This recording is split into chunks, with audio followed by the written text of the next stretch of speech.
We got tons of questions about the Owen. I want to answer some of those. We're doing Ask Jeff Anything today. And of course, we're going to talk about the Owen. Steven over on Twitter wants to know, could the Owen Hart Cup become a new pay per view event for AEW? That's interesting to think, right? What if next year it became its own special pay per view? Oh boy, you're broadening it out, Conrad. The Owen Hart is, he tournaments, and I've gone into great detail, are a challenge from a creative perspective because the age of instant gratification, everyone wants to see who's winning. That's it. I want to see who's winning this thing, and so I think you would have to do multiple things around it. I think a standalone, I think it could be a challenge. One of the things too that I think, I mean, Conrad, the layers of this set of circumstances, the finals being in Calgary. Yes. Come on, man. I mean, that is,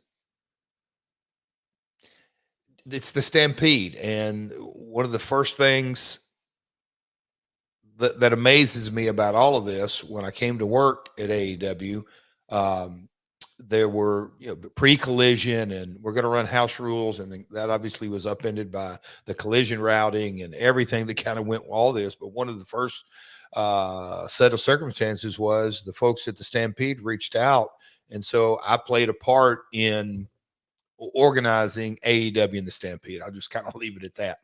But now here we are, almost 2 years later.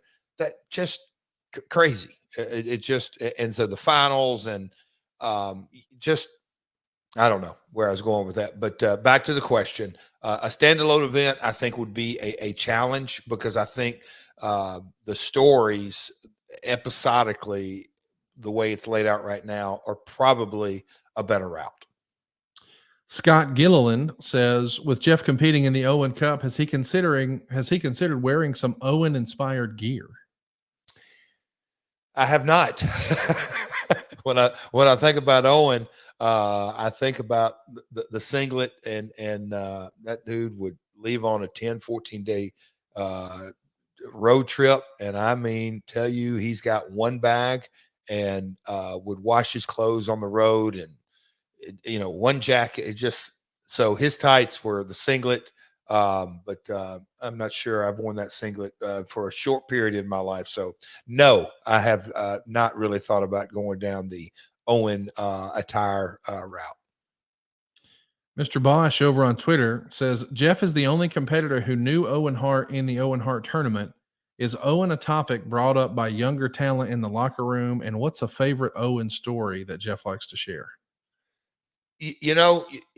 From time to time, yes, the Owen topic, but and I'm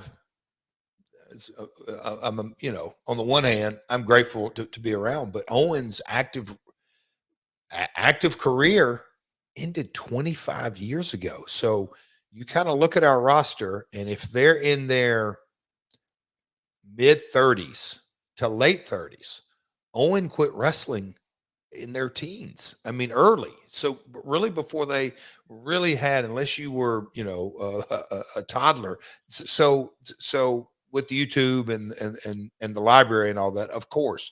But as time goes on, there's honestly less and less talk about it. But that is kind of the beauty of Tony and his initiative, and how things have transpired since the launch of AEW, and Brett was a part of, wasn't he, the first show? I think early. And then the Owen Hart Foundation, and Martha, and just all the stuff, and I'll just call it kind of water under the bridge, the documentary, and the different things that have kind of led up to the Owen Hart Foundation. Is that is another part of why I get so emotional, but because this is an entirely new generation of fans that are exposed to my friend. I don't take that lightly at all. I don't want to speak for Martha, but I don't think Martha does either. You know, the Owen Hart Foundation does so much good coast to coast in Canada. I mean, this is how much goes into the Owen Hart Foundation. They have Jerry Seinfeld as their headliner on their biggest fundraiser out of the year.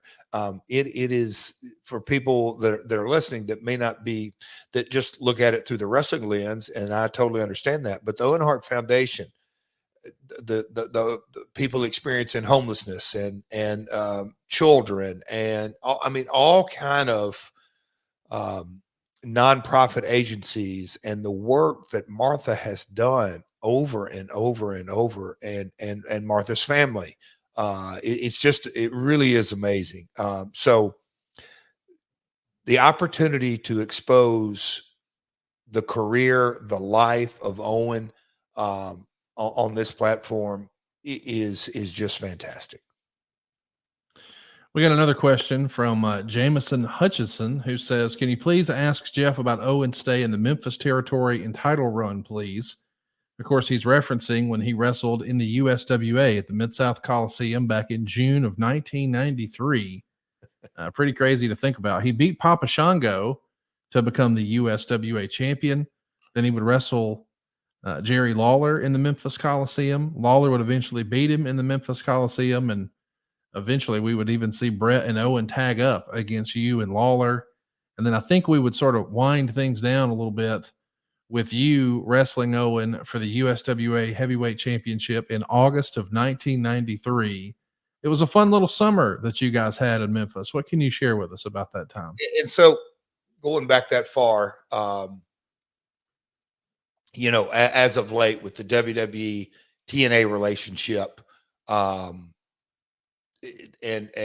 just, you know, Forbidden Door coming up this weekend. I guess what I'm saying is promotions working with other promotions. It creates feel good moments. But in 1993, well, when we've documented this, you know, the territory system was essentially over. Conrad, just real quick, when God, the merger was 86 with NWA. Watts was gone. Florida was gone. Kansas City was gone. Texas was eventually gone, 92, all this. But the territories were really gone late 80s. That's right. By 93, it's like Joel Goodhart running some stuff here and there. Talk about the original OGs. Yeah, And yeah. reason I'm All saying gone. that is that Lawler, super talented, the king of Memphis, he wasn't, and look, he's still in the business. He obviously, and him and my father being partners.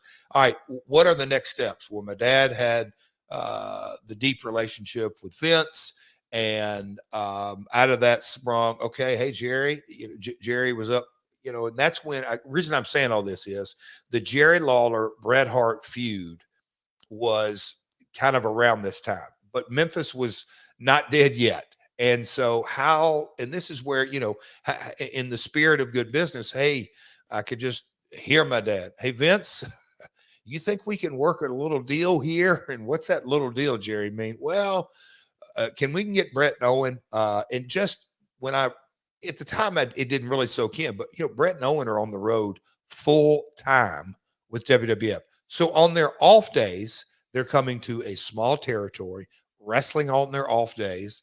I'll never forget Owen, and these are some of the first times I met him like referencing the Memphis ring that was not a up to par WWF ring. But hey, those guys came down. Their father was in the business, and I said this on the Uncut interview, and I've said it so many times. Being the son of a promoter, and Owen being the son of a promoter, the instant bond of we didn't have to tell each other. We didn't have to have like two kids. There was no warm up period.